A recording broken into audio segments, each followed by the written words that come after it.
အားလုံးပဲမင်္ဂလာပါကျွန်မကတော့အင်္ဂလိပ်စာတီချာလေးတီချာပုံညက်ခိုင်ဖြစ်ပါတယ်ကျွန်မဒီနေ့ဘာကြောင့်လဲပတ်သက်ပြီး sharing လုပ်မလို့လဲဆိုတော့လေ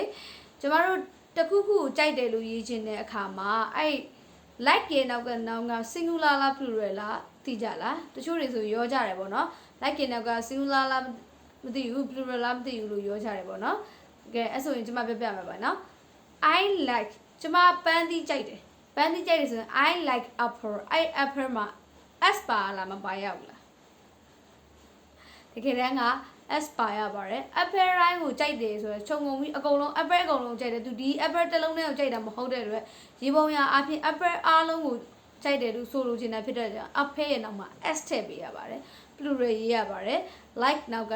plural ပါ singular မဟုတ်ပါဘူး I like apples S ပါပါတယ် I like apples ဆိုမှပါတယ် I like apples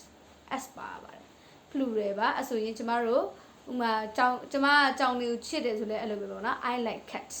S ပါပါတယ် S မပါရင်မှားပါတယ်